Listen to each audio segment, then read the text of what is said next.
یہ بہت ذہانت سے بنایا ہوا پروگرام ہے کہ انوگرل سیشن کے بعد، اس استقبالیہ سیشن کے بعد پاکستان کے اور اردو کے اور دنیا کے ایک بہت بڑے شاعر کے کام سے ہم نے اس فیسٹیول کا آغاز کیا ہے۔ ہم اس پہ گفتگو کریں گے، اقبال کی شاعری پہ، اور ظاہر ہے جب اقبال کی شاعری پہ گفتگو ہوگی تو اقبال کی شاعری بھی آپ سنیں گے۔ میں درخواست گزار ہوں آج کی اس علمی مجلس کے صدر پروفیسر فتح محمد ملک سے کہ وہ سٹیج پر تشریف لائیں۔ بہت اچھا ہو گیا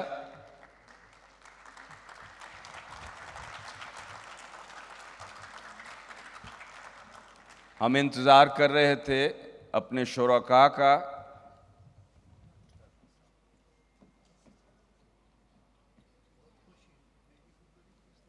اور انتظار کر رہے تھے کہ لائٹ نے جانا آنا ہے تو وہ سوئچ اوور ٹائم بھی اس میں آ جائے، لیکن اس کا سب سے بہتر مصرف یہ ہوا کہ ہم نے اقبال کی ایک بہت عظیم نظم کے کچھ شعر، اس کے پہلے 2-3 بند سن لیے، پڑھ لیے۔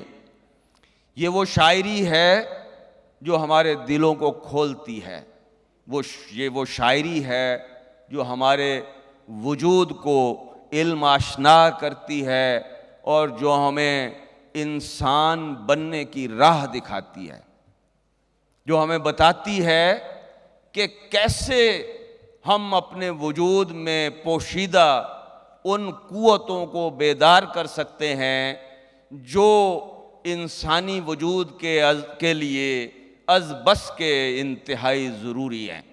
تشریف لے آئے ہیں استاد الاساتذہ پروفیسر ڈاکٹر تحسین فراقی صاحب۔ میں ان سے درخواست گزار ہوں کہ وہ سٹیج پر تشریف فرماؤں۔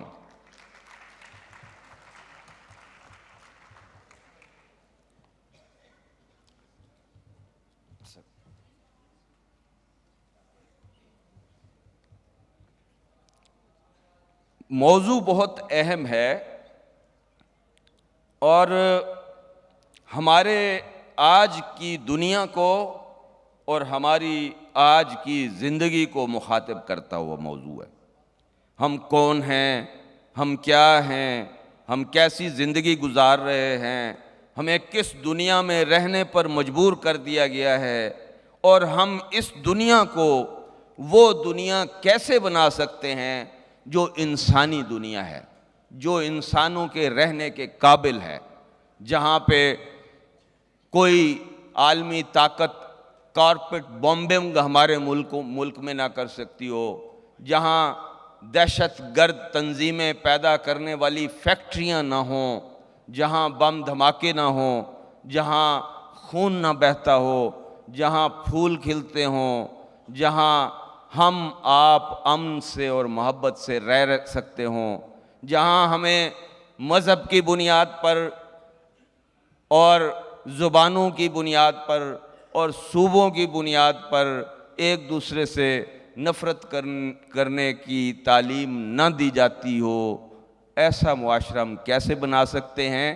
یہ تمام باتیں اقبال کی عظیم شاعری میں موجود ہیں، اور ہمارے یہ بڑے اسکالرز جو یہاں بیٹھے ہیں، انہوں نے اپنی زندگی اقبال کی شاعری کا مطالعہ کرتے ہوئے گزاری ہے، اس کو سمجھتے ہوئے گزاری ہے، اور آج وہ ہم سے گفتگو کریں گے کہ 21ویں صدی کے تہذیبی چیلنجز کیا ہیں اور پاکستان ان سے کیسے نبرد آزما ہو سکتا ہے، اور اس سلسلے میں ہم فکر اقبال سے کیا روشنی حاصل کر سکتے ہیں۔ میں سب سے پہلے درخواست گزار ہوں پروفیسر ڈاکٹر بصیرہ امبرین صاحبہ سے، جو پروفیسر ہیں پنجاب یونیورسٹی لاہور میں اور آج کل چیئرمین اقبال اکیڈمی لاہور ہیں، وہ یہاں تشریف فرما ہیں۔ میں ان سے درخواست گزار ہوں کہ اس موضوع کے حوالے سے وہ اپنے خیالات کا اظہار فرمائیں۔ بہت شکریہ ضیاء صاحب. بسم اللہ الرحمن الرحیم. آغاز میں مبارکباد پیش کرتی ہوں جو میرا ایک خوشگوار فریضہ ہے کہ کراچی آرٹس کونسل نے الحمرا آرٹ کونسل کے اشتراک سے ایک نہایت خوبصورت ادبی اور ثقافتی میلے کا اہتمام کیا. 3 روزہ ہے اور اس کا انٹر ہوتے ہی جو ایک خوشگوار تازہ ہوا کی جھونکے کی طرح محسوس ہوا تو یقیناً آپ کے بھی یہی جذبات ہوں گے جو میرے جذبات ہیں. اور اس کے افتتاحی اجلاس کے ساتھ ہی پہلا سیشن علمی حوالے سے ادبی حوالے سے علامہ محمد اقبال شاعر مشرق حکیم الامت حضرت علامہ محمد اقبال پہ رکھا گیا. اور میں سمجھتی ہوں کہ تہذیبی حوالے سے یہ ہماری خوبصورت روایت کا حصہ ہے کہ ہم اپنے مشاہیر جنہوں نے نظریاتی اساس کو مضبوط کیا اور اسلامی فلاحی ریاست کے حوالے سے ناموری حاصل کی، ہمارے ملک کا نام روشن کیا. اور ہم بہت خوش قسمت ہیں کہ حضرت علامہ ہماری دھرتی سے متعلق ہیں، ہمارے قومی شاعر ہیں. لیکن افسوس بھی ہوتا ہے کہ ہمیں ہی چیلنج کا سامنا ہے، ہم ہی پریشان ہیں، حالانکہ ہمیں پریشان ہونے کی ضرورت نہیں ہے. اقبال جیسا شاعر جو کہ حرکت و عمل کا شاعر ہے، حرارت عمل کا شاعر ہے، یقین کا شاعر ہے، ایمان اور اعتقاد کا شاعر ہے اور سیلف ایویلیویشن پہ زور دیتا ہے، تو ایسے شاعر کے ہوتے ہوئے آخر ہم مختلف چیلنج یا آزمائشیں ہمیں کیوں درپیش ہیں؟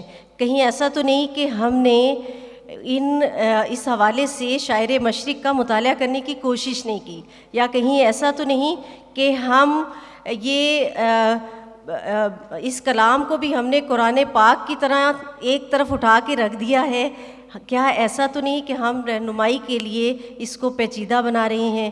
کچھ ایسے ہی سوالات یا کچھ ایسے پاکستان میں جو صورتحال ہے اس کو پیش نظر رکھتے ہوئے میں اپنے خیالات کا اظہار کروں گی.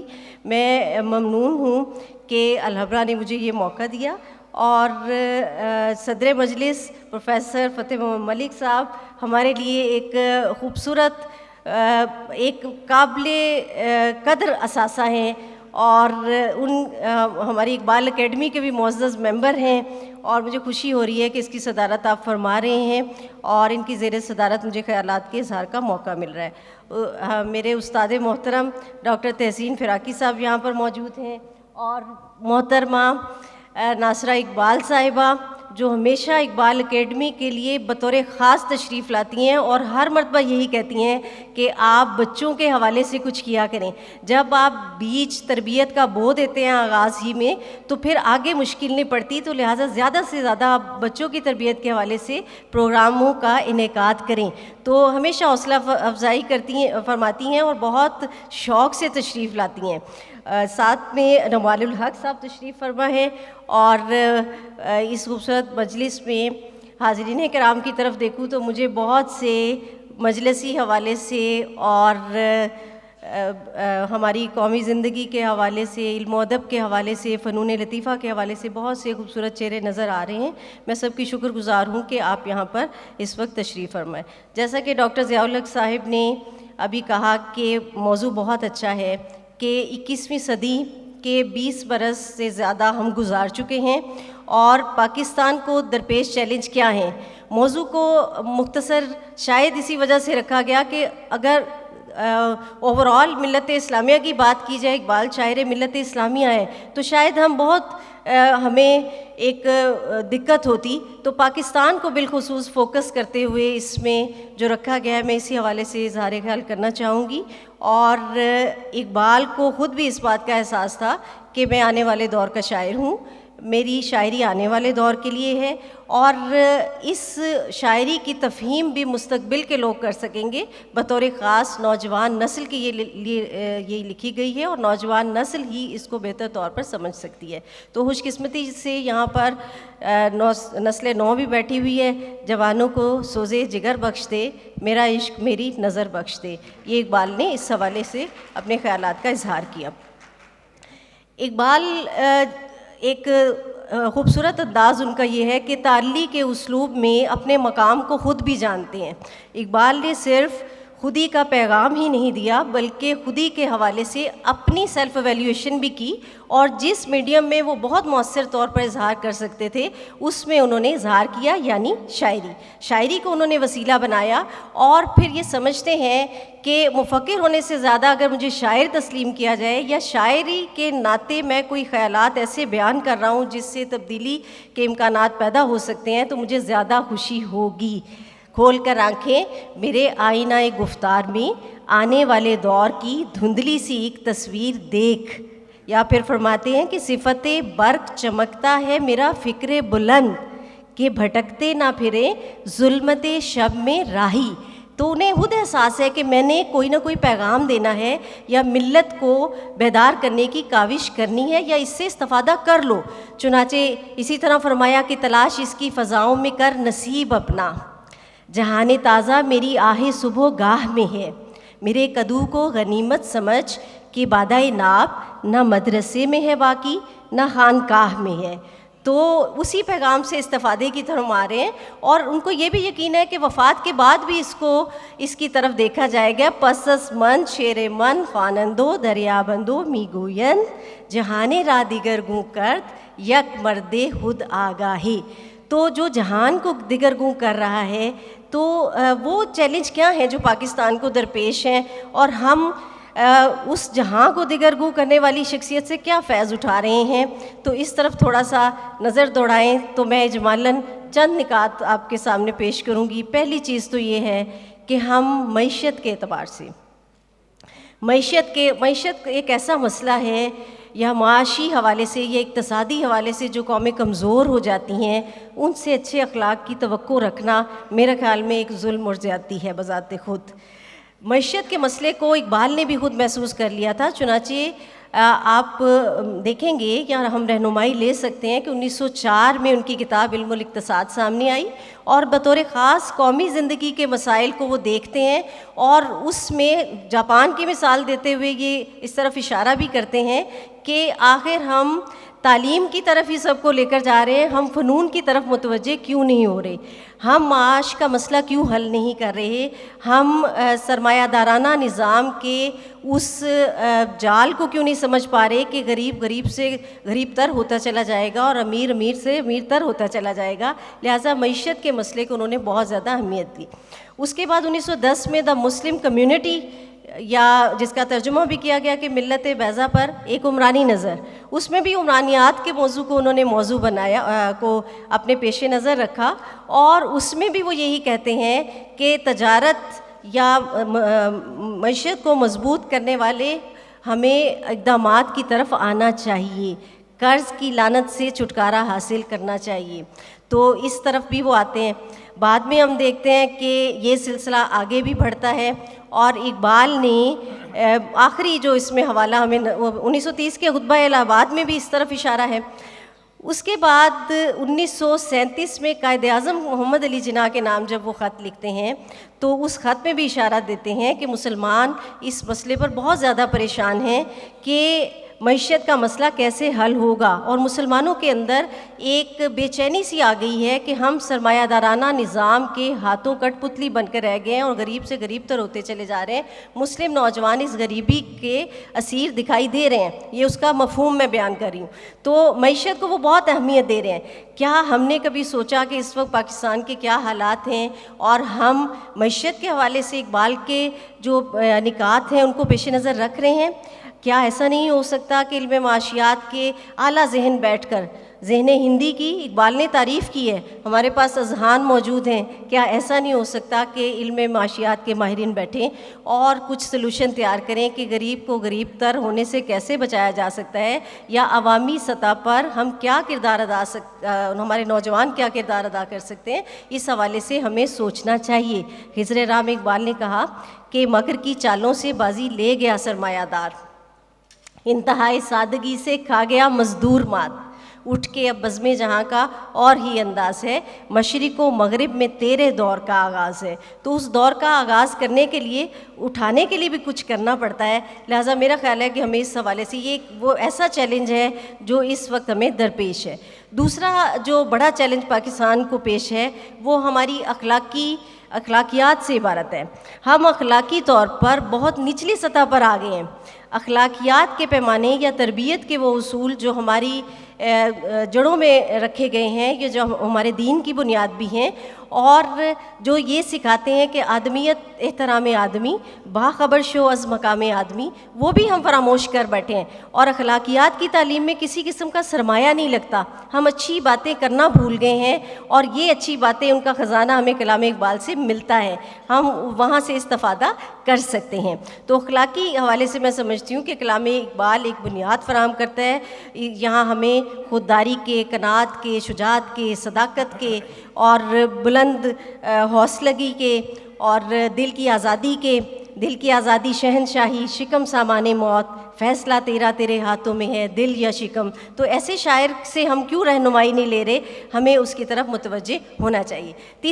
تیسرا پہلو جس کی طرف میں اشارہ کرنا چاہوں گی کہ آپ سماجی سطح پر اگر دیکھیں تو اس وقت ہم، اگر مجھے فراقی صاحب کی موجودگی میں یہ ترکیب بنانے کی اجازت دی جائے کہ سوشل میڈیائی دور میں ہم بیٹھے ہوئے ہیں، سوشل میڈیا نے یہ تمیز ہی بھلا دی ہے کہ کون سی بات کرنی ہے اور کون سی بات نہیں کرنی چاہیے، جبکہ ہم ایک ایسے دین سے تعلق رکھتے ہیں جس میں اچھی بات کہنا صدقہ جاریہ ہے۔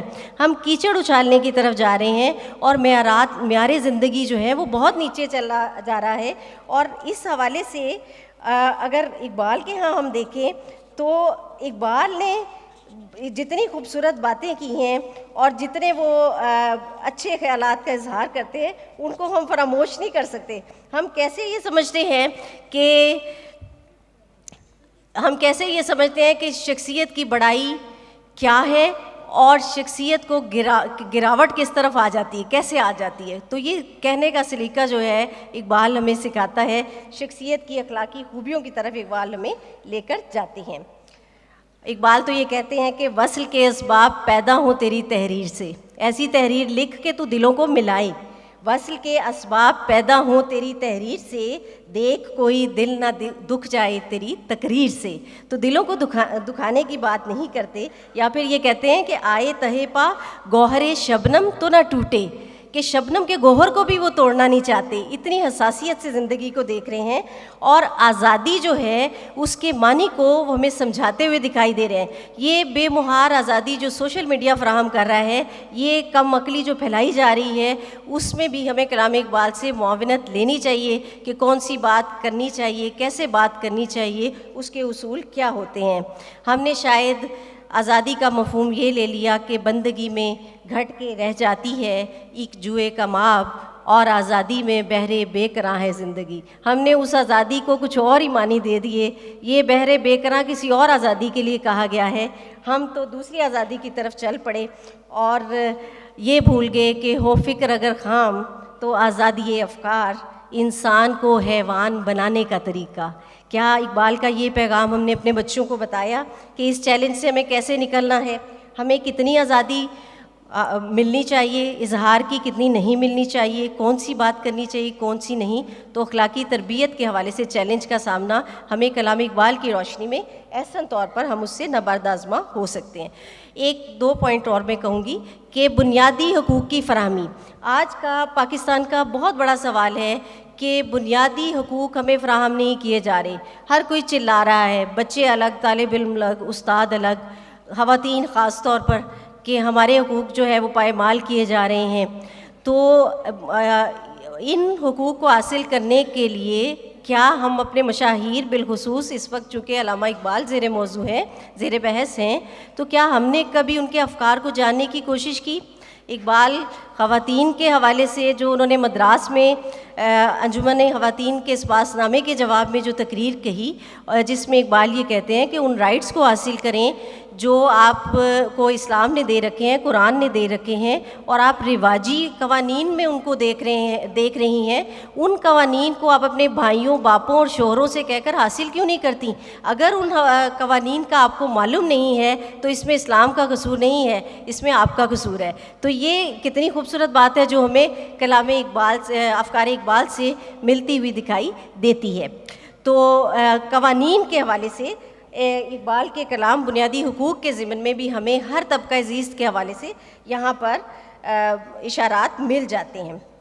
ایک چیلنج جس کا کچھ حصہ جس کے حوالے سے کسی نہ کسی حد تک الحمرا سے بھی وابستہ ہے، یہ کہ آرٹ کے حوالے سے، فنون لطیفہ کے حوالے سے پاکستان کو ایک بہت بڑے چیلنج کا سامنا ہے۔ فنون لطیفہ ہمارا کیسا ہونا چاہیے؟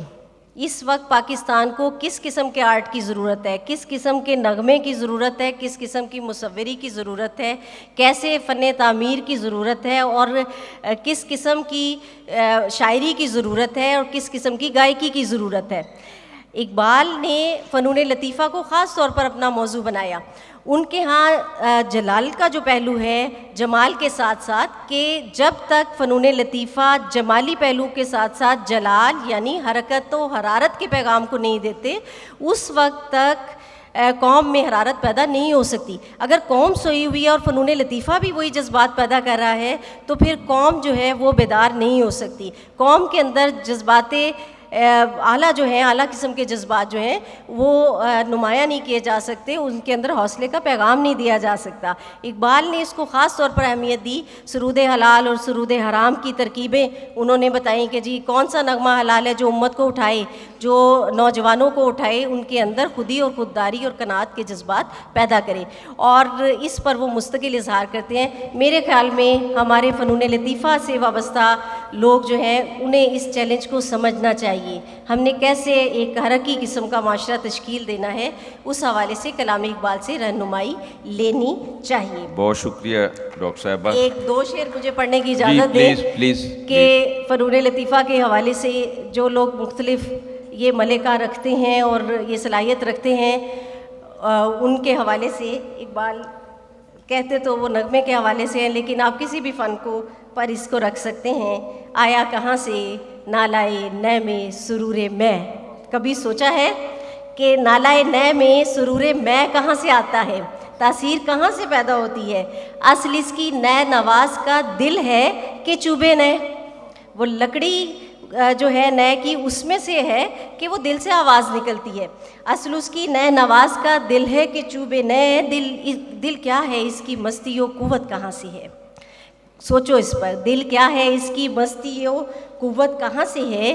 کیوں اس کی ایک نگاہ الٹتی ہے تختے کیے، کیسے الٹ دیتی ہے، کیسے قوموں میں انقلاب آتا ہے؟ جس روز دل کی بات مغنی سمجھ گیا، سمجھو تمام مرحلہ ہائے ہنر ہیں طے، تو اس وقت یہ فیصلہ ہو جاتا ہے۔ تو یہ میرا خیال ہے کہ آرٹ کے حوالے سے، فنون لطیفہ کے حوالے سے، اخلاقی تربیت کے حوالے سے، قانون سازی کے حوالے سے، معیشت کے حوالے سے علامہ اقبال کے گراں قدر خیالات سے نہ صرف استفادہ کرنا چاہیے بلکہ انہیں عام بنانے کی کوشش کرنی چاہیے۔ یہ ہمارا فرض ہونا چاہیے۔ دل سے جو بات نکلتی ہے اثر رکھتی ہے، پر نہیں طاقت پرواز مگر رکھتی ہے۔ اس طاقت پرواز کو ہمیں محسوس کرنا ہے۔ بہت شکریہ۔ بہت شکریہ۔ اور اب میں درخواست گزار ہوں گا جس شخصیت سے وہ ادبیات اور خصوصاً شاعری کے حوالے سے اپنا ایک نقطہ نظر رکھتے ہیں، اپنی ایک رائے رکھتے ہیں، اور میں نے انہیں جتنی مجلسوں میں اقبال کے حوالے سے بھی، فیض کے حوالے سے اور دیگر اہم ہمارے جو بڑے شاعر ہیں ان کے حوالے سے گفتگو کرتے ہوئے سنا ہے، وہ ہمیشہ مختلف اور نئی بات کرتے ہیں، اپنے زاویے سے دیکھتے ہیں اور اپنی بات کرتے ہیں۔ جناب نعمان الحق، میں ان سے درخواست گزار ہوں کہ وہ اس موضوع کے حوالے سے اپنے خیالات کا اظہار کریں۔ بہت کرم۔ میرے پاس وقت کتنا ہے؟ 10 منٹ؟ 10 منٹ، اچھا۔ دیکھیے، یہ بات آپ سب لوگ جانتے ہیں کہ اس وقت ایک کیفیت غمگینی کی ہے ہم سب پر، اور اب فتح محمد مری صاحب آ گئے ہیں تو مجھے کچھ ڈھارس سی محسوس ہو رہی ہے۔ ایک زمانے کے بعد میری ملاقات ہوئی ہے ملک صاحب سے، اور اس وجہ سے میری ہمتیں بھی کچھ ٹوٹ سی گئی ہیں۔ جو اندوہناک خبر ملی ہے مجھے، مجھ سے بہت محبت سے، بہت پیار سے ملتے تھے امجد اسلام امجد صاحب، اور بہت ہی انہوں نے میری عزت کی ہمیشہ۔ اچھا، یہ بات آپ میں سے بہت سو کو معلوم ہے کہ اسی نوعیت کا ایک سیشن ہوا تھا کراچی میں، اور وہاں میں نے ایک بات کہی تھی اور وہی بات میں دہرا دیتا ہوں، اور وہ یہ ہے کہ میری دلچسپی اقبال کی شعریات سے ہے، اقبال کا فلسفہ، ان کا پیغام، ان کی قومی حیثیت، اس سے وہ ہوگی اپنی جگہ پر، اس کی اہمیت ہے، لیکن مجھے دلچسپی ان کی شاعری سے ہے. اور اقبال جس طرح برانگیخت کرتے ہیں ہم کو، جو ولولہ پیدا کرتے ہیں، وہ کسی کی بس کی بات نہیں تھی. اور اتنی عظمت، اس قدر اقبال کی بلند آہنگی، ان کی موسیقیت، ان کی علامات، ان کی بحور، اور مختلف جو اصناف سخن ہیں اس میں ان کی طبع آزمائی، اس کا کوئی جواب ہے نہیں. اور میں تو اسی میں بس پھنس کے رہ جاتا ہوں، اس سے آگے میں نکل نہیں پاتا ہوں. جو جلال ہے، جو مجھے یاد ہے کہ میرے ایک بزرگ شاعر ساقی فاروقی صاحب کہتے تھے کہ اقبال کیا احتشام ہے، تو میں اس احتشام کی زد میں پھنس کے رہ جاتا ہوں، اس سے آگے میں دیکھ بھی نہیں پاتا ہوں. بہرحال اب یہاں اس موضوع دیا گیا ہے کہ 21ویں صدی کے تہذیبی چیلنج. اچھا، ایک بات جو ہم کو درپیش ہے اس وقت، یہ ہے کہ ہم لوگ اپنی میراث سے بہت دور ہو گئے ہیں. اور زبان سے دوری، وہ چاہے کوئی سی زبان ہو، پاکستان میں بہت سی زبانیں ہیں، سندھی ہو، پنجابی ہو، وہ براہوی ہو، پشتو ہو، اردو ہو، فارسی ہو، عربی ہو، اس سے ایک دوری پیدا ہو گئی ہے. اچھا، اور ایک بات اور بھی آپ غور کیجئے کہ آج کل بہت ایک وفور ہے اس دعوے کا کہ ہم مستقبل کا کام کر رہے ہیں، مستقبل بنا رہے ہیں، لیکن یہ سوچے سمجھے بغیر کہ مستقبل ہے کیا چیز. اور ابھی اس سلسلے میں بہت اچھا کام کیا گیا ہے کہ یہ پروگریس کا مفہوم کیا ہے. اور حقیقت یہ ہے کہ پروگریس کا مفہوم اس وقت تک نہیں بنتا جب تک کہ اس کا رشتہ اپنی میراث سے نہ قائم کیا جائے، ورنہ وہ ہوا میں معلق رہتا ہے. اس اپنی میراث سے اس کا تعلق قائم ہونا چاہیے، ورنہ اس کا کوئی مفہوم بنتا نہیں ہے. اس بات پہ غور کیجیے گا. اب دیکھیے، اس زمانے میں جب کہ تمام لوگ، سر سید احمد خان اور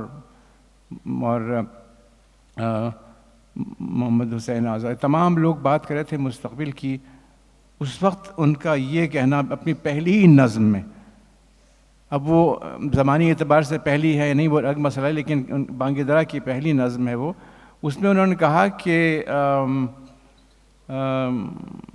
اے ہمالا داستاں اس وقت کی کوئی سنا، مسکنے آواز آبائے انسان جب بنا دامن تیرا، کچھ سنا اس سیدھی سادی زندگی کا ماجرا، داغ جس پر غازۂ رنگ تکلف کا نہ تھا، ہے نا.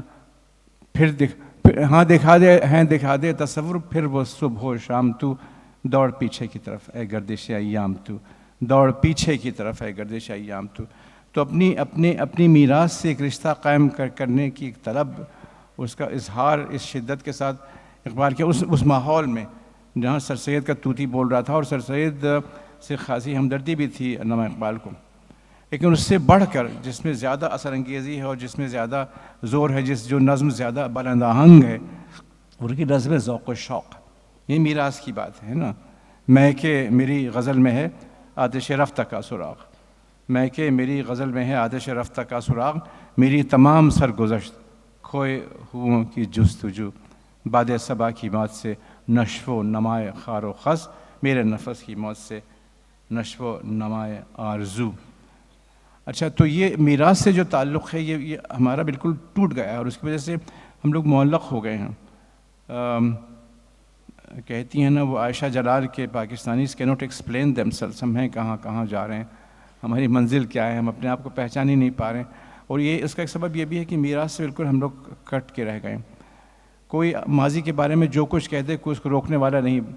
ابھی میرے پاس، میں نام نہیں لوں گا، تفصیل نہیں بتاؤں گا، میرے پاس ایک کتاب آئی ہے، اس کی وہ رونمائی ہو رہی ہے، اور اس میں اتنی غلطیاں ہیں تاریخی اعتبار سے، حقائق کی، فیکٹس کی، وہ کوئی پکڑنے والا نہیں. اس کے 10 ایڈیٹرز ہوں گے، اس کا پروسیس ہوا ہوگا، کوئی روکنے والا نہیں ہے. مجھے اتنا دکھ ہے اس بات کا کہ میں بتا نہیں سکتا ہوں. بہت اس بات کا دکھ ہے. وہ کتاب چھپ بھی گئی ہے، اور ایک بہت ہی ایسے ادارے سے چھپی ہے جس کا بہت وقار ہے. اس میں بے تحاشا غلطیاں ہیں، اقبال کے سلسلے میں غلطیاں ہیں، لیکن کوئی اس کو پوچھنے والا نہیں. اچھا، اب دیکھیے کہ اور اسی کا اظہار مختلف انداز میں، کیونکہ شاعر ہیں اور اتنے بڑے شاعر ہیں، ان کا اصل میں میں سمجھتا ہوں کہ شاعر کا مرتبہ اس وجہ سے ہوتا ہے کہ وہ ہم کو خواب دکھانا سکھاتا ہے، وہ ہم کو خواب دیکھنا سکھا دیتا ہے۔ اقبال ہم کو خواب دیکھنا سکھا دیتے ہیں، یہ ہے خوبصورتی کی بات اس میں۔ تو اس میں انہوں نے یہ تخیل میں اپنے وہ ان کی ایک نظم ہے صبح جس کا ایک شعر سنایا ڈاکٹر صاحب نے کہ وہ مانند سحر صحن گلستان میں قدم رکھ، مانند سحر صحن گلستان میں قدم رکھ، آئے تہ پا گوہر شبنم تو نہ ٹوٹے، آئے تہ پا گوہر شبنم تو نہ ٹوٹے، ہو کو ہو بیاباں سے ہم آغوش ولیکن دامن سے تیرے ہاتھوں سے تیرے دامن افلاک نہ چھوٹے، ہاتھوں سے تیرے دامن افلاک نہ چھوٹے۔ تو یہ دامن افلاک نہ چھوٹنے کی بات ہے، اور فطرت سے جو تعلق ہے اقبال کو، اور فطرت کے حوالے سے جو ذکر اس کا کرتے ہیں اپنی میراث کا، وہ انتہائی خلاقانہ اور بہت اچھوتا ہے۔ اب دیکھیے کہ میری وہ جو میں نے آپ کو بتایا، اب فطرت سے جو تعلق ہے اقبال کا، یہ ہمالیہ کا تعلق بھی فطرت سے ہے اور صبح کا تعلق بھی فطرت سے ہے۔ اس کے کئی رخ ہیں۔ ایک تو فطرت کے حسن کی بات ہے، دوسرے فطرت کو سنوارنے کی بات ہے۔ تو شب آفریدی چراغ آفریدی، آپ نے رات بنائی، ہم نے چراغ بنا دیا، اس کو سنوارنے کی بات ہے فطرت کو۔ اور تیسرا اس کا ایک اہم پہلو یہ ہے کہ انسانی زندگی میں جو اندر امکانات ہیں وہ فطرت سے آگے نکل جاتے ہیں۔ ہم کو جو فطرت نے دیا اس سے ہم کو آگے نکلنا ہے۔ بے ذوق نہیں اگرچہ فطرت، جو اس سے نہ ہو سکا وہ تو کر، فطرت کو خرد کے رو برو کر، تسخیر مقام رنگ و بو کر۔ اور یہ جو ایک بہت بڑی نظم ہے لالۂ صحرا، یہ گنبد مینائی یا عالم تنہائی مجھ کو آتی ہے، اس دشت کی پہنائی بھٹکا ہوا راہی، تو بھٹکا ہوا راہی میں، منزل ہے کہاں تیری ہے لالۂ صحرائی، منزل ہے کہاں تیری ہے لالۂ صحرائی، تو شاخ سے کیوں پھوٹا میں شاخ سے کیوں ٹوٹا۔ ایک لذت پیدائی، ایک جذبہ یکتائی، جو لذت پیدائی ہے نا اپنے امکانات کو بروئے کار لانے کی جو بات ہے، وہی اصل میں رضا ہے۔ تسلیم و رضا اس کا نام نہیں ہے کہ ہم سر جھکا کے بیٹھ جائیں، بلکہ اس کا نام ہے کہ ہمارے اندر جو صلاحیتیں ہم ان کو پوری طرح بروئے کار لائیں۔ ایک تخم کے لیے یہ ہے اس کا کمال کہ وہ تناور درخت بن جائے، یہ ہے اور یہی اس کی تسلیم و رضا ہے۔ تو یہ بات جو ہے یہ کرنا چاہیے۔ اور میں تو اتنا جانتا ہوں کہ جس حسن کے ساتھ اور جس جلال کے ساتھ اور جس احتشام کے ساتھ یہ باتیں اقبال نے کہہ دی ہیں، وہ ہمارے دل پر بہت اثر کرتی ہیں۔ اور اقبال سے دوری کا ایک بنیادی سبب یہی ہے کہ ہم اقبال کو پڑھ نہیں سکتے، ہم اقبال کو نہیں پڑھ سکتے۔ مجھ سے ایک خاتون نے کہا ایک موقع پر کہ وہ بھائی اقبال کی زبان تو بہت ہی خراب، بہت مشکل ہے، ہماری سمجھ میں نہیں آتی۔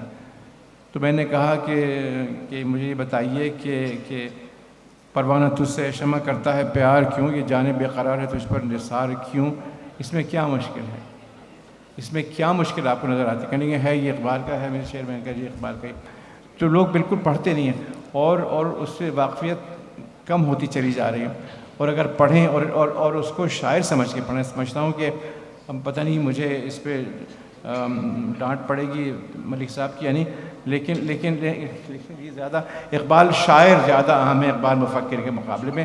اقبال کو شاعر سمجھ کے پڑھنا چاہیے۔ مجھے اس سے بحث نہیں ہے صاحب، مجھے اس سے بحث نہیں ہے کہ وہ قرآنی وقت ہے اور وہ زمانی وقت ہے، وہ یونانی وقت ہے اور وہ کیا نام ہے، وہ ہندوستانی وقت ہے۔ مجھے اس سے بحث ہے کہ اتنی عظیم نظم سلسلہ روز و شب، نقش گر حادثات، سلسلہ روز و شب، اصل حیات و ممات۔ اب دیکھیے کہ اس میں ہے کہ کون سی وادی میں ہے، کون سی منزل میں ہے عشق بلاخیز کا قافلہ سخت جاں، کون سی وادی میں ہے، کون سی منزل میں ہے عشق بلاخیز کا قافلہ سخت جاں، دیکھیے اس بحر کی تہ سے اچھلتا ہے کیا، دیکھیے اس بحر کی تہ سے اچھلتا ہے کیا، گنبد نیلوفری رنگ بدلتا ہے کیا، وادی کوثر میں غرق ہے، وادی کوثر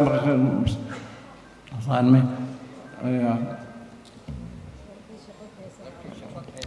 برقِ شفق خزاں، جی جی، لال بدخشاں کے ڈھیر چھوڑ گیا آفتاب، جی جی، سادہ و پرسوز ہے دختر دہقاں کا گیت، کشتی دل کے لیے سیل ہے عہد شباب.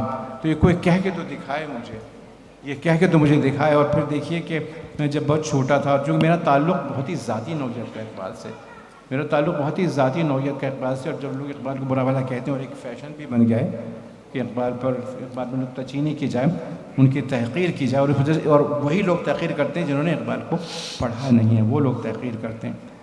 تو مجھے یوں لگتا ہے جیسے کسی نے میرے باپ کو برا کہہ دیا، مجھے اتنی تکلیف ہوتی ہے. تو جب میں چھوٹا تھا تو میں پڑھا کرتا تھا وہ ساقی نامہ، اور بہت اس کی تعریف، کہ میں چھوٹا سا تھا تو بہت تعریف کرتا. واقع مزن کاروان بار، ارم بن گیا دامن کو حسار، گلو سوسن و نرگس و نسترن، شہید ازل لال خونی کفن، جہاں چھپ گیا پردہ رنگ میں لہو کی ہے گرجش رگے سنگ میں.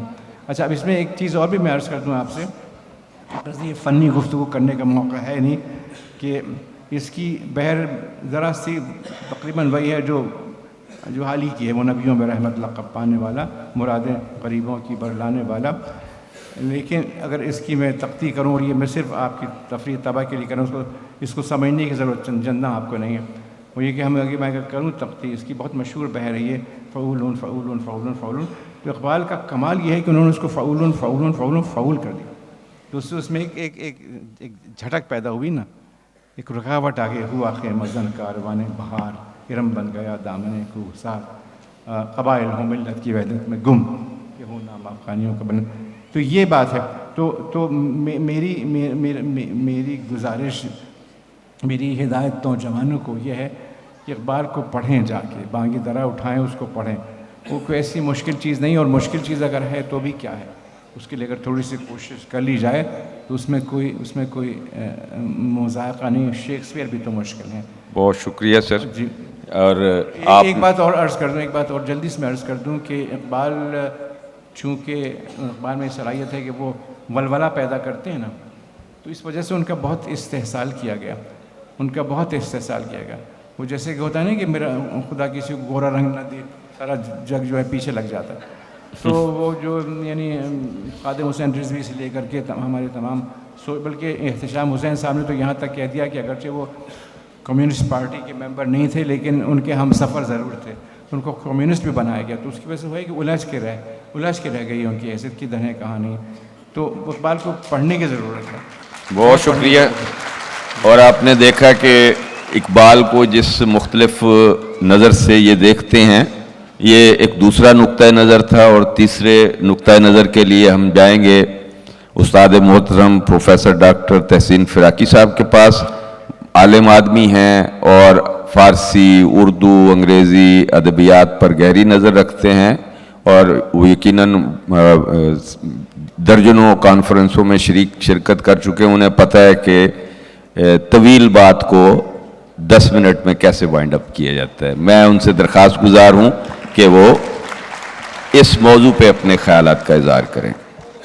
جناب صدر، خواتین و حضرات، آپ نے دیکھا کہ کس چالاکی سے ضیاء الحسن صاحب نے 10 منٹ کا اعلان بھی کر دیا.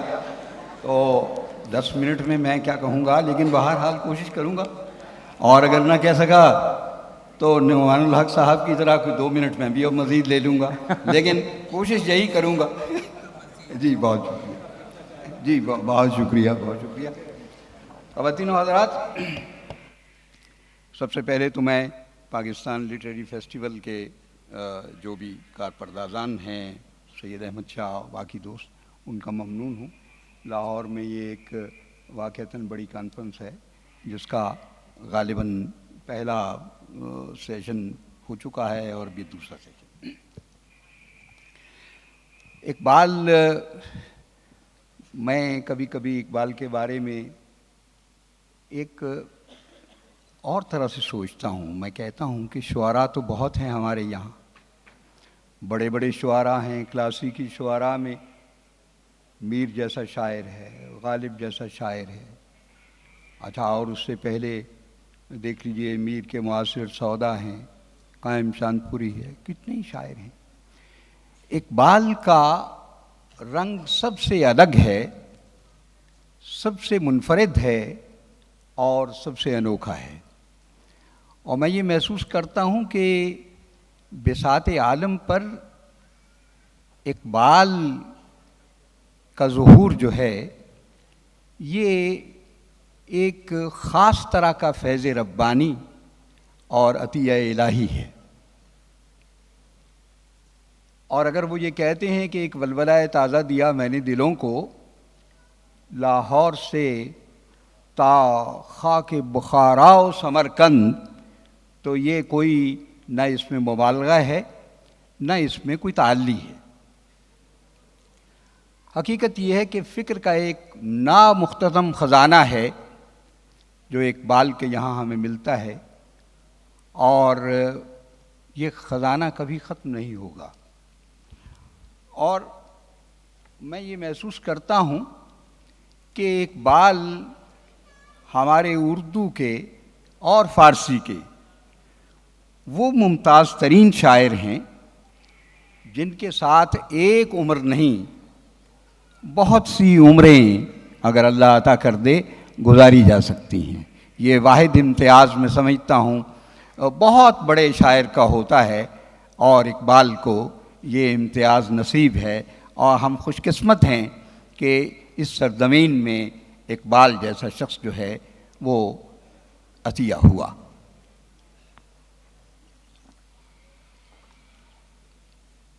اقبال نے لکھا ہے کہ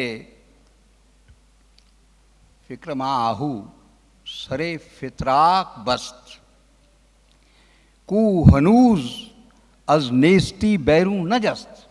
میری فکر نے تو ایسے ہرن کو شکار کر لیا ہے جو ابھی پیدا ہی نہیں ہوا، اور میں نے اسے باندھ لیا ہے اپنے شکار بند سے۔ میں ارمغان حجاز کو دیکھ رہا تھا تو اس کی رباعیات کہیے یا قطعات کہیے، ان میں ایک عجیب طرح کا کمال ہے، پریسین تو ہے ہی، لیکن اس میں ایسی نادر باتیں انہوں نے کہی ہیں، جیسے اور بہت سی اپنے کلام میں کہی ہیں، اور جن سے ہم فیض حاصل کر سکتے ہیں، اور اس قوم کی تعمیر نو کا فرض بڑے اعتماد کے ساتھ انجام دے سکتے ہیں۔ فرماتے ہیں کہ بدست من ہما دیرینہ چنگ است۔ اب فارسی چونکہ ہمارے یہاں اب لغت غریب ہو گئی ہے، اس لیے میں ساتھ ساتھ تھوڑا مفہوم بھی بتاتا جاؤں گا۔ بدست من ہما دیرینہ چنگ است، درونش نالہ ہائے رنگ رنگ است، ولے بنوازمش با ناخن شیر، ولے بنواز۔ قربان جائیے اس مصرے پہ، اقبال جیسا بڑا شاعر بہت بڑا شاعری کہہ سکتا ہے۔ اسی لیے ایرانیوں نے کہا کہ یہ جو شاعر ہے اس کا اسٹائل نہ تو سب کے ہندی ہے، نہ یہ سب کے خراسانی ہے، نہ یہ ایک تیسرا سبق بھی ہے ابھی یاد آ جائے گا، بلکہ یہ سب کے اقبال ہے، it's a style of Iqbal. تو اب فرماتے ہیں کہ ولے بنوازشم با ناخن شیر، کہ اورا تار از رگ ہائے سنگ است، کہ میرے ہاتھ میں وہی ساز ہے جو مجھ سے پہلے رومی جیسے شخص نے اور جامی جیسے شخص نے بھی بجایا ہے، یہ کوئی نیا ساز نہیں ہے، یہ انکسار ہے اقبال کا، ورنہ وہ ساز بالکل نیا ہے، وہ ساز نہیں ہے۔ درونش نالہ ہائے رنگ رنگ است، اور اس کے اندر جو نالے ہیں، جو نغمے ہیں، وہ رنگا رنگ کے نغمے ہیں، لیکن ذرا یہ تو سوچئے کہ میں اس ساز کو بجاتا کس سے ہوں؟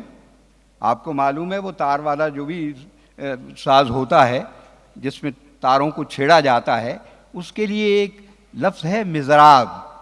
اقبال کہتے ہیں وہ بعض اوقات ناخن سے ہی کام لے لیتے ہیں یا بعض اوقات مضراب سے اس کو بجاتے ہیں، تاروں کو چھیڑتی ہیں۔ اقبال کہتا ہے میرے پاس جو مضراب ہے وہ کوئی عام مضراب نہیں ہے، بلکہ وہ شیر کا ناخن ہے جس سے میں ان تاروں کو چھیڑ رہا ہوں۔ اور کیوں چھیڑ رہا ہوں ان تاروں کو؟ شیر کے ناخن سے کیوں چھیڑ رہا ہوں کہ اورا تار از رگ ہائے سنگ است، کیونکہ اس ساز کے تار جو ہیں وہ فولادی تار نہیں ہیں یا کسی اور دھات کے نہیں ہیں، بلکہ وہ پتھر سے بنائے گئے ہیں، لہذا ان کو چھیڑنے کے لیے بھی ناخن شیر چاہیے۔ اور میں یہ سمجھتا ہوں کہ اقبال ہمارے ان شعراء میں ہیں جن کے یہاں دونوں طرح کی فکر ہے، اپنے زمانے سے بھی جڑے ہوئے ہیں، اپنے زمانے سے ماورا بھی ہیں، لیکن ایک بات انہوں نے بہت زور دے کے کہہ دی ہے کہ اگر نہ سہل ہوں تجھ پر زمیں کے ہنگامے، بری ہے مستی اندیشہ ہائے افلاکی۔ وہ شاعری جو صرف افلاک کی بات کرتی ہے اور زمین سے اپنا رشتہ توڑ لیتی ہے، وہ شاعری قابل توجہ تو ہو سکتی ہے، لیکن وہ انسانوں کے دکھوں کا اور ان کے درد جو ہیں ان کا مداوع نہیں کر سکتی۔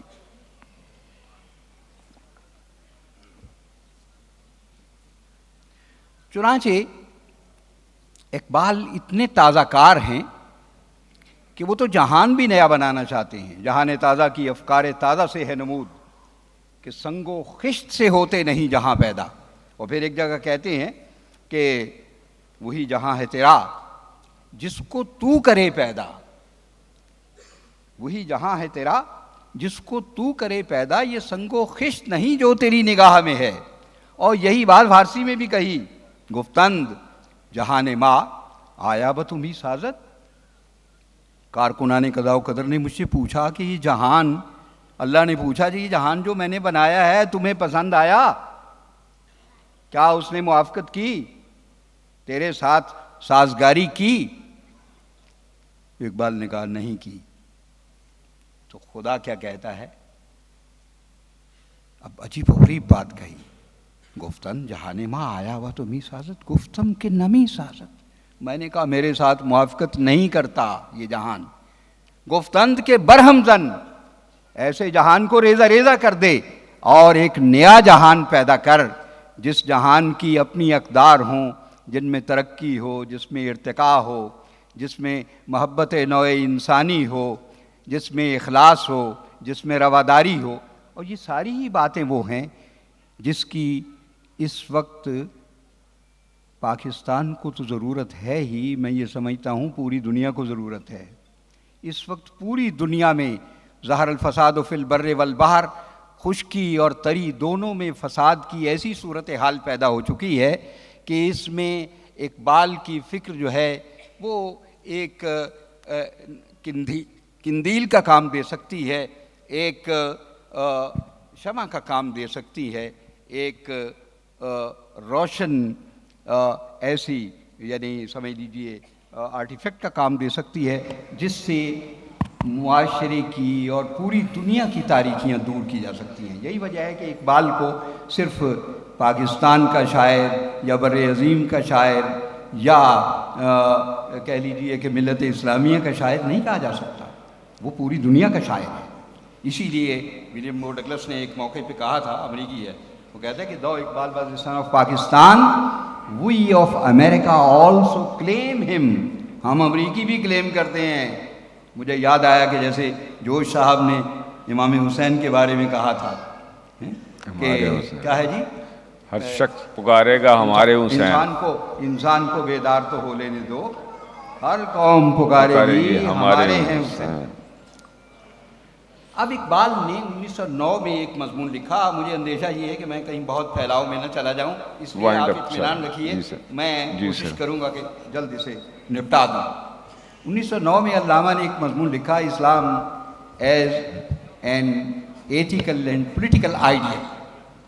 اس میں انہوں نے جو باتیں کہی ہیں، ظاہر ہے جب بھی بات کہتے ہیں کوئی نادر بات ہی کہتے ہیں، لیکن یہ مضمون 1909 میں لکھا ہے اقبال۔ 1910 میں اپنی ڈائری لکھی جو اسٹیٹ ریفلیکشنز کے نام سے مشہور ہے، اس کا ذکر میں ذرا تھوڑا بعد میں کروں گا۔ کہتے ہیں Islam is one and indivisible, it brooks no distinctions in it. There are no Wahhabis, Shias or Sunnis in Islam. Fight not. یہ میں نے کراچی میں بھی یہ جملہ پڑھا تھا, لیکن اب میں پورا جملہ پڑھ رہا ہوں ڈاکٹر صاحب, کہ fight not for the interpretations of the truth when the truth itself is in danger. جب صداقت اور سچائی خطرے میں ہو تو سچائی کی تعویلوں پر جھگڑا نہیں کرتے, وہابی اور سنی کا جھگڑا نہیں کرتے, اور اس طرح کے دوسرے جھگڑے نہیں کرتے. فرقہ بندی ہے کہیں اور کہیں ذاتیں ہیں, کیا زمانے میں پنپنے کی یہی باتیں ہیں. تو یہ زمانہ یوں نہیں پنپ سکے گا. تو اقبال نے یہ بات اردو میں تو کہی, فارسی میں بھی کہی, نہ افغانیموں نہ ترک و تتاریم چمن زادیموں از یک شاخ ساریم تمیز رنگو برما حرام است کہ ماں پروردہ یک نو بہاریں. ہمیں ایک ہی بہار نے پالا ہے, اس لیے کیا افغانی اور کیا غیر افغانی اور کیا سنی اور کیا شیعہ اور کیا وہابی اور کیا چکڑالوی اور کیا فلاں اور کیا فلاں فلاں فلاں بس ہو. ان سب سے ماورا اگلی بات جو اسی مضمون میں ہے, چھوٹی چھوٹی ایک ایک لائن ہے. A living nation is living because it never forgets its dead. یہ بات جو آپ نے کہی, دوڑ پیچھے کی طرف ہے گردش ایام تو. تیسری بات یہ کہی, if we cannot get rid of our difficulties, the world will soon get rid of us. دنیا ہم سے نجات حاصل کر لے گی اگر ہم آپس میں ہی ان مشکلات میں ہی پھنسے رہے. تو یہ آپ ہم تو بوجھ ہیں زمین کا, زمین کا بوجھ اٹھانے والے کیا ہوئے؟ اصل سوال تو یہ ہے. اور زمین کا بوجھ, اب ہم زمین کا بوجھ ہیں, بدقسمتی. سر بہت شکریہ. جو ان کے سیشن کا ٹائم تھا وہ تو ختم ہو گیا ہے. میں ایک صرف بات جی سر. کروں گا, اور وہ آگے باتیں تو بہت ہیں کرنے کی. یہ جو آج کل, اور بلکہ ایک عرصے سے ہم کبھی IMF کی غلامی کر رہے ہیں, کہیں ورلڈ بینک کی غلامی کر رہے ہیں, کبھی وہاں سے قرضہ مانگ رہے ہیں, کبھی امارات کے سامنے کشکول لے کے پھرتے ہیں. اس پہ صرف ایک شعر سن لیجئے, اور اسی شعر پہ میں اپنی گفتگو ختم کروں گا. اور وہ دیکھیے, فیصلہ تیرا تیرے ہاتھوں میں ہے, دل یا شکم. اور وہ شعر کیا ہے؟ اے میرے فقر غرور, اے میرے فقر غیور, کیا ہے تیرا فیصلہ. اے میرے فقر غیور, کیا ہے تیرا فیصلہ. اے میرے فقر غرور, کیا ہے تیرا فیصلہ. خلعت انگریز یا پیرہن چاک چاک. تو ہمیں تو اپنے پیرہن چاک کو رکھنا ہے اور اس پر فخر کرنا ہے.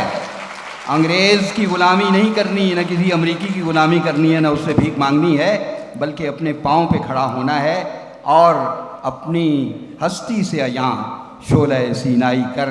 بس یہی اقبال کا پیغام ہے, اور یہی پاکستان کے لیے حیات نو کا باعث ہوگا. بہت بہت شکریہ. بہت شکریہ سر.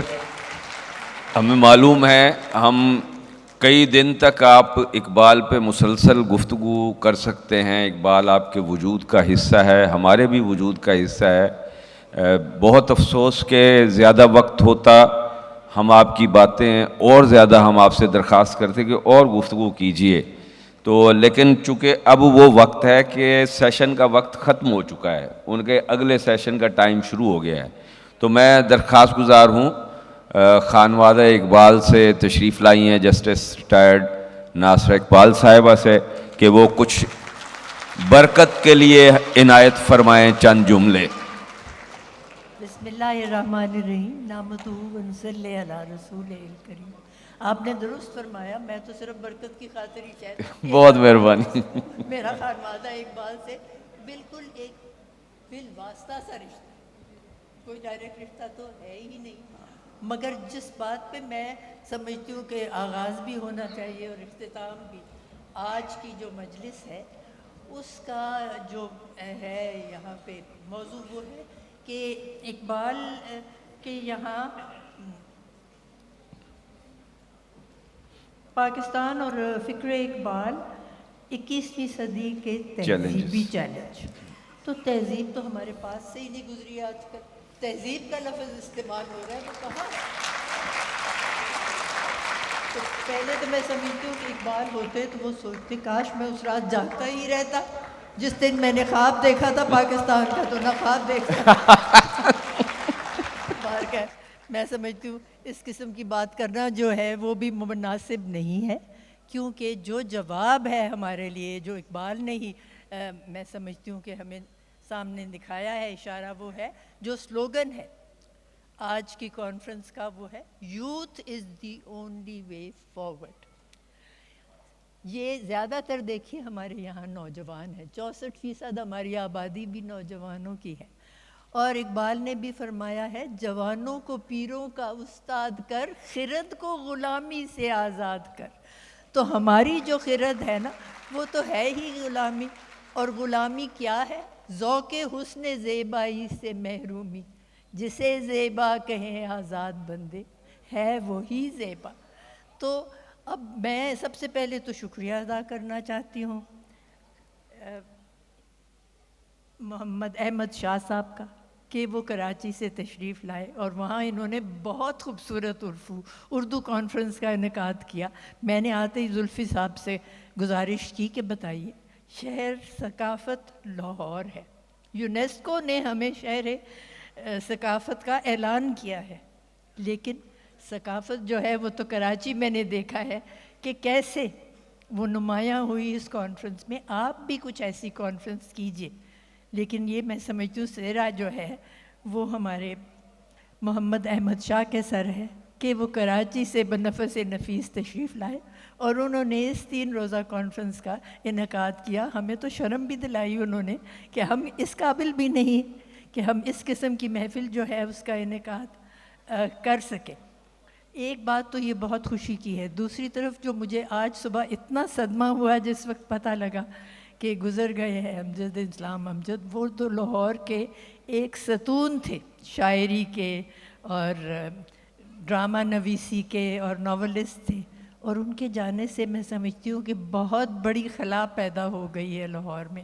اس کو ہم پر کرنا ہمارے لیے بہت ہی مشکل ہے.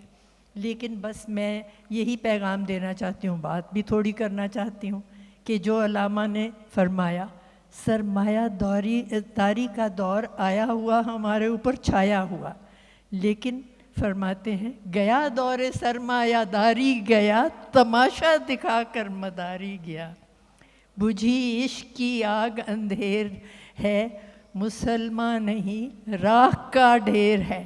میری راکھ جگنو بنا کر اڑا، مجھے عشق کے پر لگا کر اڑا.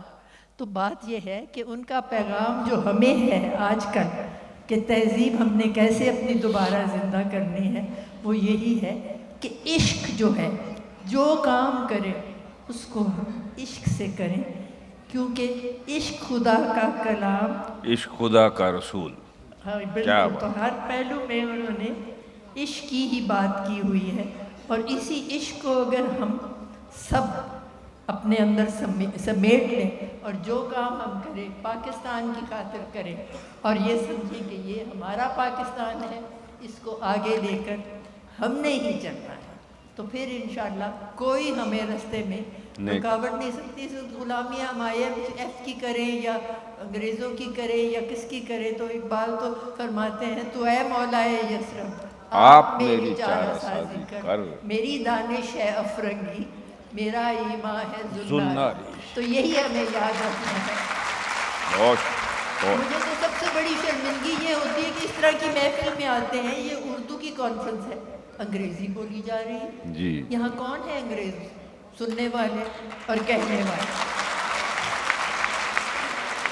تو میں تمام نوجوانوں سے گزارش کروں گی اپنی زبان کو اپنائیں، اپنے دل میں عشق کی شمع روشن کریں اور اسی کو آگے لے کر چلیے. انشاءاللہ پاکستان قائم و دائم رہے. بہت شکریہ، بہت شکریہ. بے حد قیمتی باتیں آپ نے فرمائی ہیں. اور اب آخر میں بے حد محترم ہمارے آج کی اس مجلس سے اقبال کے صدارت فرما رہے ہیں پروفیسر فتح محمد ملک صاحب. میں ان سے نہایت ادب سے درخواست گزار ہوں کہ صدارتی کلمات ارشاد فرمائیں. حاضرین کرام، میں نے اپنے احباب کی گفتگو سے حسب معمول بہت کچھ سیکھا، لیکن مجھے ڈاکٹر بصیرہ عمرین کی گفتگو کا موضوع جو ہے وہ اس لیے انتہائی مناسب لگا کہ اقبال ایک یونیورسل پوئٹ اور فلاسفر ہے، مان لیا، لیکن وہ مصور پاکستان بھی ہیں. تو آج ہمیں یہ سوچنا ہے کہ اقبال نے پاکستان کی جو تصویر بنائی تھی اور قائد اعظم نے اس میں رنگ بھرے تھے، اس کا آج اقبال اور قائد اعظم کے پاکستان میں اس کا آج کیا حال ہے؟ اچھا، بالکل ٹھیک فرمایا آپ نے، برا حال. تو اقبال نے تو بشارت دی تھی، سلطانی جمہور کا آتا ہے زمانہ، جو نقش کہن تم کو نظر آئے مٹا دو. سلطانی جمہور کی جو پیش گوئی کی تھی اقبال نے، آج تک تو سلطانی جمہور اقبال کے تصور اور قائد اعظم کی تحریک پاکستان کے کامیاب ہونے کے بعد اب تک کہیں نظر نہیں آئی. اب آج کی ہماری سیاسی قیادت ہو، ہم دانشگاہوں میں پڑھنے لکھنے والے لوگ ہوں، ہم سب مجھے لگتا ہے کہ اس بات سے غافل ہیں جس کی طرف ڈاکٹر بصیرہ عمرین نے اپنی گفتگو میں نہ صرف اشارہ کیا بلکہ وضاحت کی. اب میں چونکہ حکم یہ ہے کہ لمبی بات نہیں کرنی، تو یہ بتاتا ہوں کہ اقبال کے تصورات کو جب آل انڈیا مسلم لیگ کے عوامی جمہوری انتخابات میں منشور کی شکل دی گئی، الیکشن مینیفیسٹو بنایا گیا اور عوام نے اور کسی کی بات نہیں مانی، اقبال کی بات مانی ہے، قائد اعظم کی بات مانی ہے. اور یہ وہ زمانہ تھا کہ جب علماء کرام میں سے مولانا ابوالکلام آزاد جیسا آدمی، دارالعلوم دیوبند کا سربراہ، یہ دونوں پاکستان کے قیام کے خلاف تھے اور متحدہ ہندوستان چاہتے تھے اور اس کے لیے سرگرم کار تھے. لیکن پھر جب عوام نے ووٹ کی پرچی سے پاکستان کے قیام کو یقینی بنا دیا اور پاکستان قائم ہوا، عدم سے وجود میں آیا، تو جہاں پہنچتی ہی قائد اعظم نے سب سے پہلا کام یہ کیا کہ آل انڈیا مسلم لیگ کے منشور کو پاکستان مسلم لیگ کا منشور بنایا اور پہلے کونسل اجلاس میں لینڈ ریفارمز کی کمیٹی بنائی جسے دولتانہ کمیٹی کہا جاتا ہے. سید ابو العلا مودودی اور جماعت احمدیہ کے سربراہ دونوں نے کتابچے لکھے مسئلہ ملکیت زمین کہ اسلام زرعی اصلاحات کی اجازت نہیں دیتا. ادھر پنجاب سے ایک نواب زادہ صاحب نے مسئلہ ملکیت زمین تحت و شریعہ. تو ان کی شریعہ جو ہے وہ شریعہ نہیں تھی جو تحریک پاکستان کا جذبہ محرکہ بنی تھی.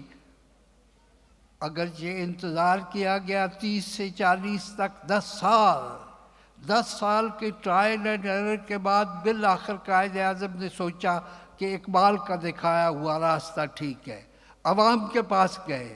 عوام کی تربیت تو صوفیاء کرام نے کر رکھی تھی، چنانچہ عوام نے وزن کا بعض علماء کی بات نہیں مانی اور علامہ اقبال کی بات مانی، قائد اعظم کی بات مانی، اور پاکستان کو اپنی عوامی جمہوری تحریک کے ذریعے عدم سے وجود میں لانے کا کارنامہ سر انجام دیا۔ بہت شکریہ سر۔ جیسے میں نے پہلے کہا، جیسے میں نے پہلے کہا کہ پھر کیا ہوا کہ وہ لوگ جنہوں نے پاکستان کی مخالفت کی تھی، تحریک پاکستان کے خلاف تھے، ساتھ نہیں دیا تھا، وہ سرگرم عمل ہو گئے اور اب تک سرگرم عمل ہے۔ اس لیے اقبال کا اس کی یہ پیش گوئی کہ سلطانی جمہور کا آتا ہے زمانہ، اب اپنی سیاست دیکھیے، کہیں بھی سلطانی جمہور نہیں ہے، وہی لوگ ہیں، وہی خاندانی بادشاہت ہے کہ جو جمہور دشمن ہے۔ تو اس کے پنجے سے نکلنے کا کیا طریقہ ہے، نجات کا کیا راستہ ہے؟ اقبال، قائد اعظم، تحریک پاکستان۔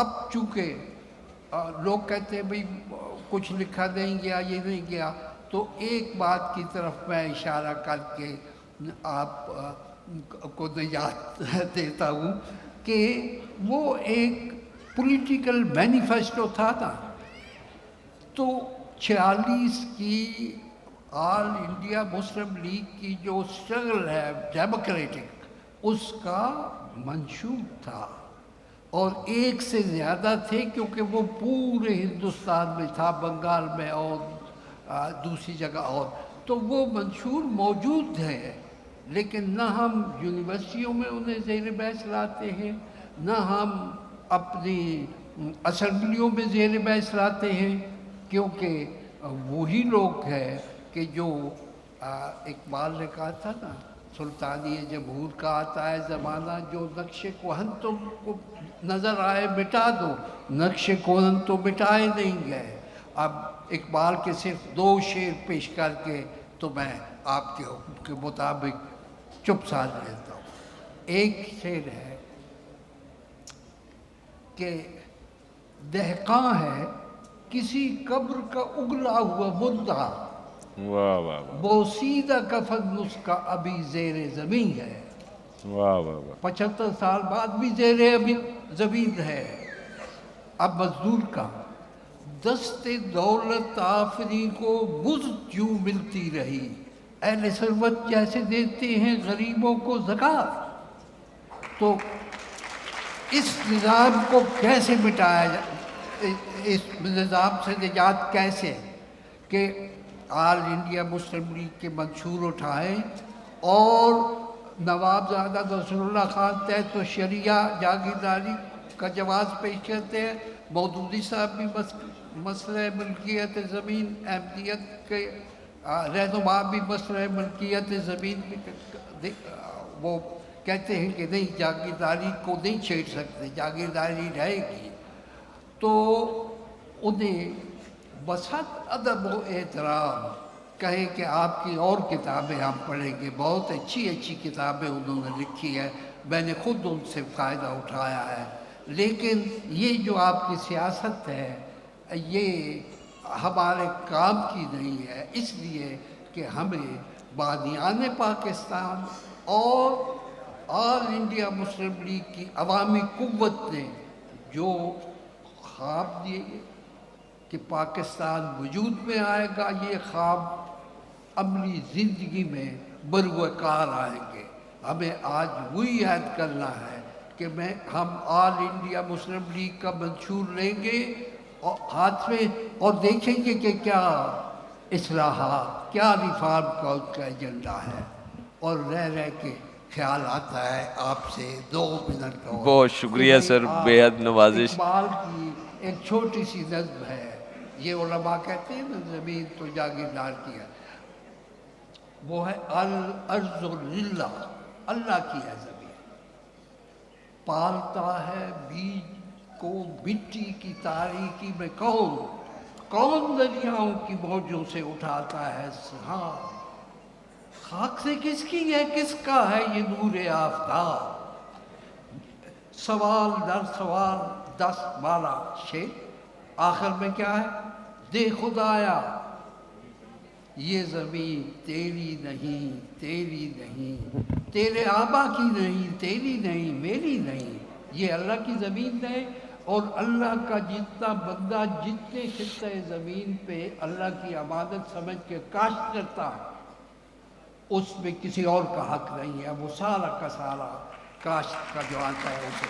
تو اس میں کوئی بڑے فلسفے کی ضرورت نہیں ہے، کہیں سے کوئی فتویٰ لینے کی ضرورت نہیں۔ فتویٰ تو آل انڈیا مسلم لیگ کو ووٹ کرنے والوں نے دے دیا، پاکستان عدم سے وجود میں آ گیا جب ہم نے۔ سر بہت شکریہ، کیونکہ اگلے سیشن کے شرکاء تشریف لا چکے ہیں۔ ہاں آ جائیں، لیکن ایک 2 منٹ، 2 منٹ بھی نہیں، جملے ہی کہنے دیں کہ اب پاکستان نہیں تھا، اس سیاسی تحریک پاکستان نے تحریک پاکستان کو قائم کیا، ہم نے اس پہ عمل نہیں کیا، منشور میں پاکستان کے 2 ٹکڑے بن گئے، اور آج تک نہیں کیا۔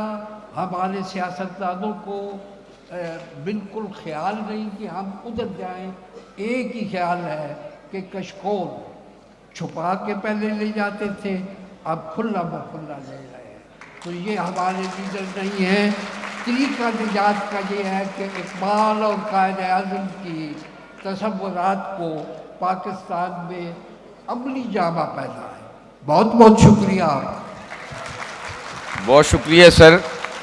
اور احمد شاہ صاحب نے اس سیشن کے لیے مجھے اس لیے بٹھایا تھا کہ یہ بد تہذیبی میرے ذمہ میں آئے کہ میں نے آپ کو کہا کہ وقت کم ہے۔ یہ جتنے لوگ ہیں ان کو دیکھنا اور ان کو سننا ہمارے لیے باعث اعزاز ہے۔ وہ تشریف لائے اس مجلس کے لیے، بہت شکریہ ان کا۔ میں بہت شکر گزار ہوں پروفیسر فتح محمد ملک صاحب کا، کیا سیر حاصل گفتگو کی۔ میں شکر گزار ہوں ڈاکٹر تحسین فراقی کا، میں شکر گزار ہوں جسٹس ناصرہ اقبال کا، میں شکر گزار ہوں ڈاکٹر نعمان الحق کا، ڈاکٹر بصیرہ امبرین کا، اور ڈاکٹر ضیاء الحسن کا۔ اصل میں یہ سارا میوزک، سارا کچھ یہ شوگر کوٹڈ دوا دینے کی کوشش کرتے ہیں۔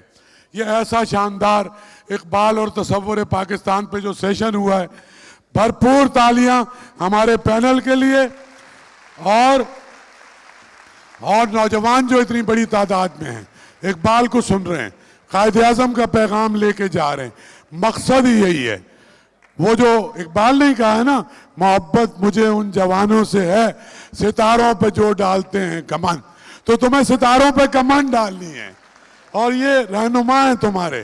بہت شکریہ ڈاکٹر صاحب، ملتے ہیں۔